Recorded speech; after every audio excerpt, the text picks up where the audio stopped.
Letter from King Leopold II of Belgium to colonial missionaries, 1883. Reverends, fathers, and dear compatriots, the task that is given to fulfill is very delicate and requires much tact. You will go certainly to evangelize, but your evangelization must inspire above all Belgium interests. Your principal objective in our mission in the Congo is never to teach the niggers to know God. This they know already.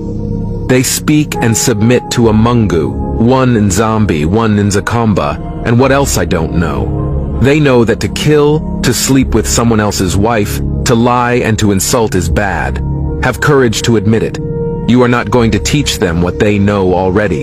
Your essential role is to facilitate the task of administrators and industrials, which means you will go to interpret the gospel in the way it will be the best to protect your interests in that part of the world.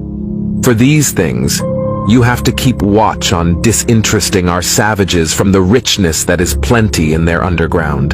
To avoid that, they get interested in it and make you murderous competition and dream one day to overthrow you. Your knowledge of the gospel will allow you to find texts ordering and encouraging your followers to love poverty, like, "Happier are the poor because they will inherit the heaven," and "It's very difficult for the rich to enter the kingdom of God." You have to detach from them and make them disrespect everything which gives courage to affront us.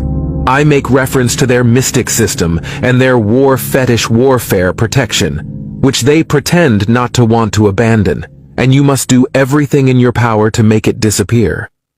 Your action will be directed essentially to the younger ones, for they won't revolt when the recommendation of the priest is contradictory to their parents' teachings.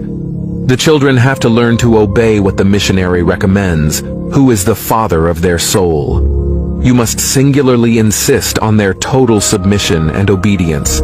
Avoid developing the spirit in the schools. Teach students to read and not to reason. There, dear patriots, are some of the principles that you must apply. You will find many other books which will be given to you at the end of this conference.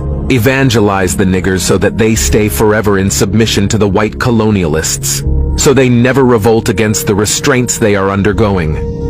Recite every day, "Happy are those who are weeping because the kingdom of God is for them." Convert always the blacks by using the whip. Keep their women in 9 months of submission to work freely for us. Force them to pay you in sign of recognition goats, chicken, or eggs every time you visit their villages. And make sure that niggers never become rich. Sing every day that it's impossible for the rich to enter heaven. Make them pay tax each week at Sunday Mass. Use the money supposed for the poor to build flourishing business centers. Institute a confessional system, which allows you to be good detectives denouncing any black that has a different consciousness contrary to that of the decision maker. Teach the niggers to forget their heroes and to adore only ours. Never present a chair to a black that comes to visit you. Don't give him more than 1 cigarette. Never invite him for dinner even if he gives you a chicken every time you arrive at his house.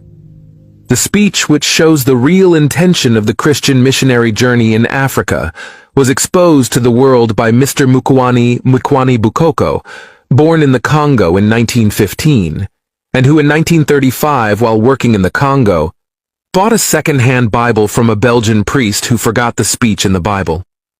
Dr. Chidozie Okoro. Wake up, wake up, wake up, wake up.